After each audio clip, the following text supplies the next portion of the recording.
What's going on, YouTube? Today we're going to be going over the worst and the best mythicals in all of ESO and everything in between. We're going to be going over which mythicals you should be getting based on this list here, and we're going to be going over the ones that if you get the leads for, you should turn the other cheek and scoff away in arrogance and go, not going to do that. You think I'm going to farm this lead? I got better things to do, Zos. So we're going to go over the rules. So the rules of this are we're going to be going over the utility of the mythical versus the other mythicals, and they will also be compared to other items. So for example, a PvP mythical will be compared against other PvP mythicals. A tank mythical may be compared against other tank sets or other tank mythicals. That's going to determine where it is on the list and then kind of how it ranks, because you can't gauge obviously PvE versus PvP items versus items that, make you run faster necessarily, but we're going to be going through all that, as we go through the items. But just another very quick reminder before we just jump into the video here that we're doing the giveaway for the month of August. Here are the winners for the month of July. All you need to do to enter is leave a comment in the comments below, but let's get into the video. Starting off hot, we have the Dora Sabotones.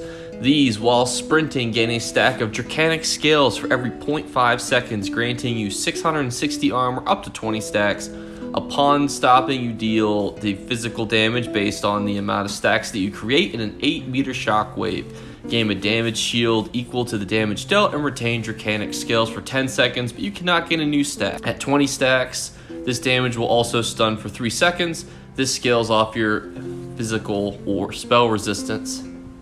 Let's talk about why this is the worst mythical. And it's not in the actual stats or the numbers, it's just in the utility. When you're in a fight with somebody, how often do you find yourself running in a circle, sprinting around them for 10 seconds to gain full power before sprinting in them? You're not the Flash from the CW series. We're going to talk about the other Flash around here. This is not going to be an item that's going to be very easily utilized by you. Way better sets out there. This would primarily be a PvP set, and to compare this to other PvP mythicals down the road is just embarrassing for it. So let's move on. Next up, we have the Left-Hander's Aegis belt, which is going to remove your ability to roll dodge, but instead of when you roll dodge, you'll gain a damage shield of 29,990. Which honestly may sound pretty cool, but it only lasts for 1 second.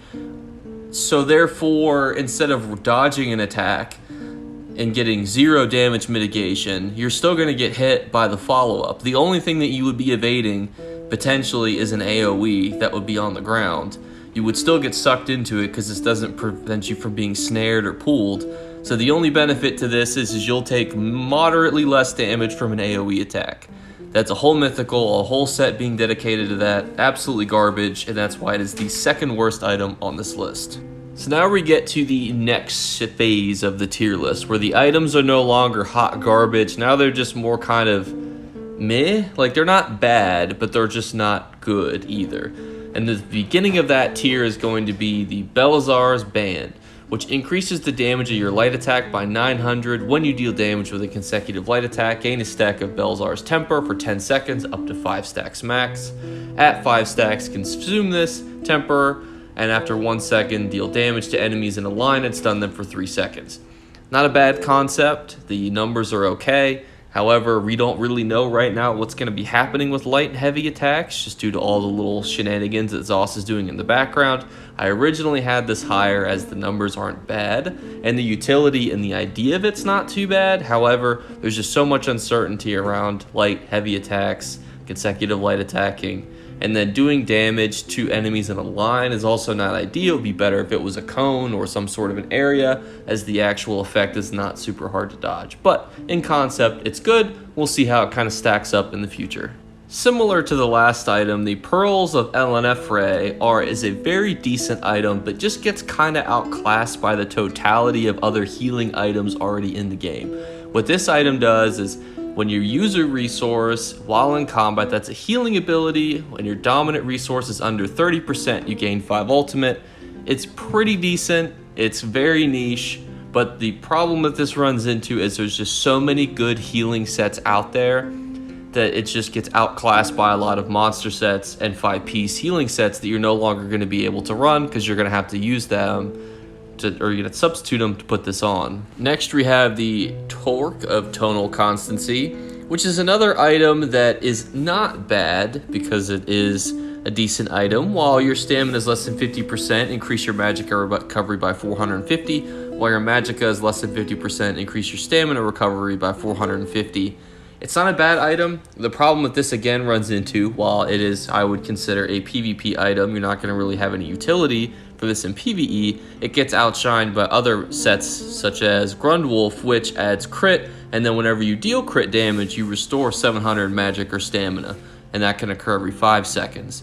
So you can see that there's already better alternatives already out there for items like this. Plus, you're going to have to ask, how often, if you're trying to restore your magicka, is your stamina going to be below 50%? You're going to have to constantly watch your resources, where if you do use something like Grundwolf, you can easily pick, which, you're going to be getting. So that's why that's not going to be very high on this list. The Shapeshifters Chain is probably an item that you guys are very surprised to see this high on the list. For those of you who don't know, this item reduces the cost of your transformation for your ultimate, which makes getting into werewolf a little bit easier, and now it has the added ability of also reducing your werewolf abilities by 15%, and then it also, while transformed, increases your maximum health, stamina, and magicka by 1707. This has gained a massive buff in that it now includes werewolf abilities and reduces the werewolf cost by 15%. And those individuals who main werewolves are saying that once the Oaken Soul is nerfed, that potentially this will be the best in slot for werewolf mythicals. Now, I don't play as a werewolf because I don't want to get teabagged every time I get killed. So I don't necessarily have a personal stake in the game. I can't tell you for sure. However, I can tell you that the experts of werewolfism have spoken, and that as soon as the Oaken Soul is nerfed, this will be the go-to mythical for you guys. And now we're getting to the part of the video where items become better and better, and you start to see them get to the upper echelons of what is good for DPS, PvE, PvP, tanking, healing, etc. And the first item in that category is going to be the Bloodlords Embrace. So basically, when you deal damage with a bash attack, you place a persistent, uncleansable blood curse on an enemy. You can only have one at a time, and dealing an additional blood bash will remove this blood curse. But what happens is when you block from a blood cursed enemy, you restore 1605 magicka to you. This can occur every 1 second, which is huge. That is a almost infinite non-cooldown, which means that you can keep blocking from these enemies and get a consistent amount of magicka back to you. The only reason that this is not rated higher is because generally tanks do not need to have so much sustain, because when you're doing things like trials, you're going to have a lot of sustain that's going to be brought to you by your teammates, and you're not going to need to necessarily sustain yourself. And generally tanks run sets that instead of keeping them alive, what they do is they provide buffs to their team. So that's why I haven't moved this item higher. However, I see this has tons of viability for tank builds, especially for those of you who are in dungeon crews. It just kind of tapers off a little bit when it comes to trial tanking, because I think there's so many other builds that are going to kind of outshine it. But again, still very, very good item. Next, we have the Sea Serpents coil, which while at full health, you get a 40% damage reduction. After taking damage while at full health, you gain Serpent's Rebuke for 10 seconds, snaring yourself for 40%, but you gain Major Berserk and Major Courage, increasing your damage done by weapon and spell damage by 430, which is a pretty big deal because that is a pretty big buff for 10 whole seconds. For context, though, a lot of people were very iffy on this mythical, I myself included. However, after hearing other people talk about this mythical and doing research on it, being snared by 40% is not that difficult to get around, especially if you have built-in mobility to your sets. Like if you have Blink, for example, as a sorcerer, you're going to be able to easily still navigate around and still have that 430 damage buff. And the other good thing too is both Major Berserk and Major Courage generally require a full 2-piece or 5-piece individual set. So being able to get that in a 1-piece set is pretty good. Now, the initial 40% damage reduction might seem kind of useless. However, if somebody's trying to gank you and you're about to eat an ultimate, and that's the first attack that you're eating, you're going to be able to mitigate that pretty substantially by 40%. So overall, very decent mythical, and I underestimated it. Next up, we have the Spalder of Ruin. Activating Crouch activates and deactivates a 12-meter area of Pride. Up to 6 allies in this Aurora gain 260 weapon and spell damage. However, it reduces your health, magic, and stamina recovery by 70 for each ally benefiting from the Aurora. What's really nice about this item, great for group play, also really good because it is a independent buff. For those of you who do not know, you cannot stack minor and major buffs. However, because this is a mythical that does not give a specific minor or major buff, it is able to stack with all other buffs, which makes this a really decent mythical to run for group play. Snow Treader's Boots are what we're going to be talking about next. While you're in combat, you are immune to snares and immobilizations that can be cleansed, but you cannot sprint. Most people assume this is either amazing or hot garbage, and it lies honestly in between. Most people think that you basically will never be knocked down ever again. That's unfortunately not true because there are tons of knockdowns and stuns that can not be cleansed. And most people think that being able to not be able to sprint is an absolute crux. However, there's plenty of other ways to go fast. Major expedition, minor expedition, swift jewelry, tons of ways you can still have that mobility. So I would not worry about it. It is definitely easily being able to be built around. However, it is not the best nor the worst mythical. This next mythical, when it came out, completely reshaped PvP. People were thinking, do I even need to run Impen anymore because everyone's wearing this ring? That ring is Malecast Band of Brutality. This actually used to prevent you from being able to crit at all. However, now what it does is increases your damage done by 16%, but decreases your critical damage by 50%. A very good item still for you guys to use. Not nearly as crazy as it used to be, but overall still a very, very good mythical to consider when you're building a PvP build. Next up, we have the Marken Ring of Majesty. Gain 100 weapon and spell damage and 1157 armor for every 3-piece set you're wearing. Super good.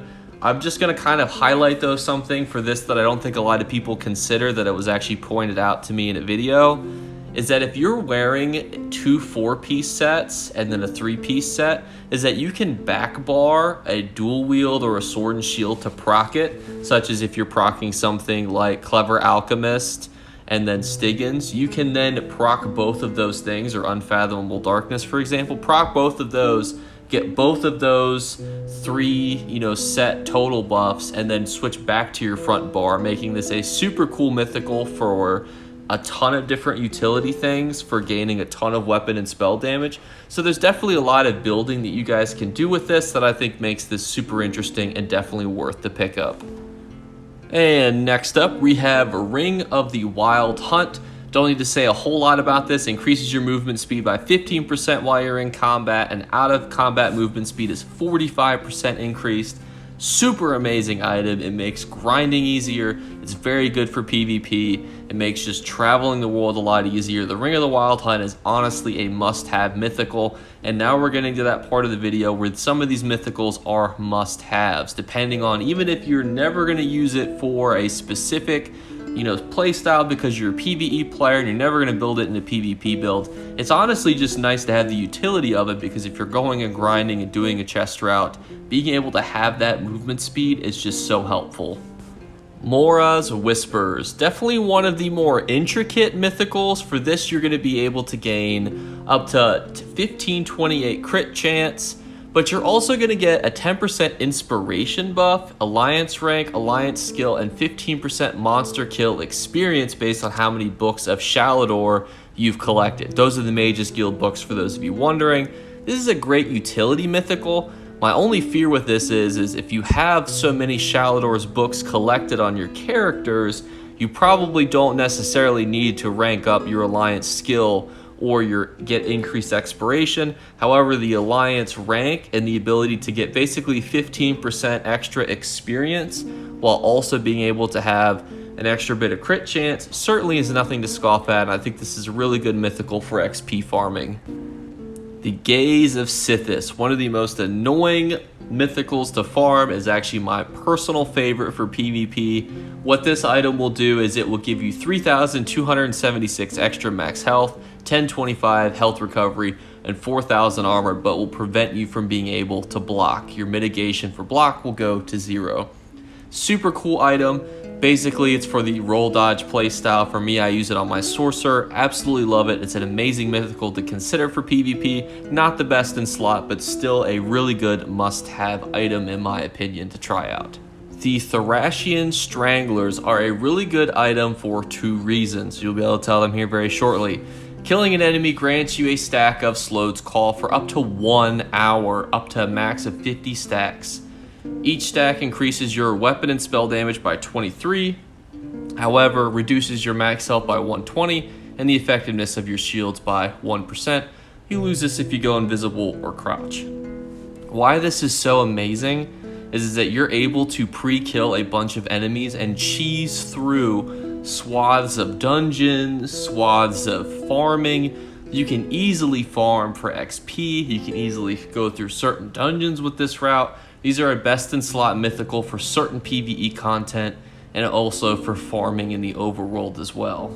Death Dealer's Fate is a really good mythical. Every time you are in combat, you will gain a stack of escalating feat for every 2 seconds, up to a stack of 30. Each of these feats will grant you an increase to your max health, stamina, magicka by 88, but importantly, for every 4 seconds you are out of combat, you lose a stack.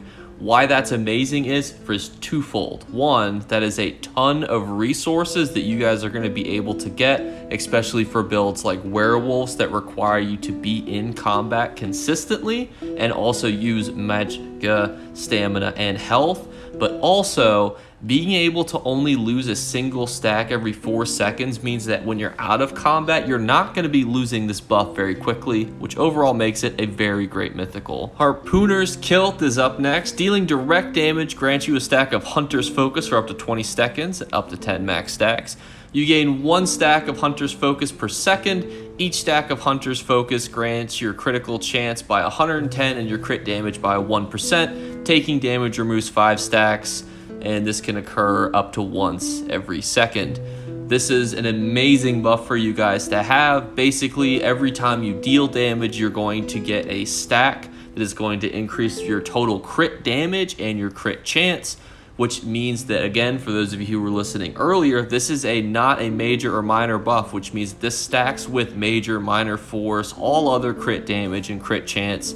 Probability increases for that you're getting from your other sets, from your potions, etc. Super great item to have. And when you're running a lot of trials and dungeon content, you're not going to be taking a lot of hits, specifically with trials, so you're going to easily be able to build up those stacks and deal a lot of damage. This is considered one of the best in slot mythicals in the game, and most builds will generally recommend it depending on the content that you guys are doing. The second best mythical in the game, in my opinion, is the Ring of the Pale Order. Restore 20% of the damage you deal as health. This value decreases by 4% per ally you are grouped with. You cannot be healed by anyone but yourself.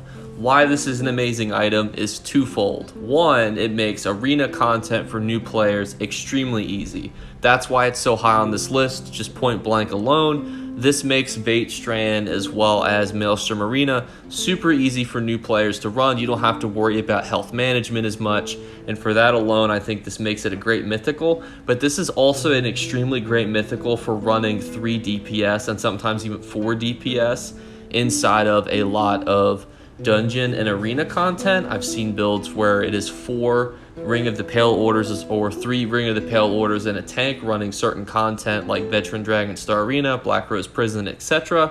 And that makes it alone another really good mythical. Not enough to be number 1, but definitely enough to make it a solid number 2.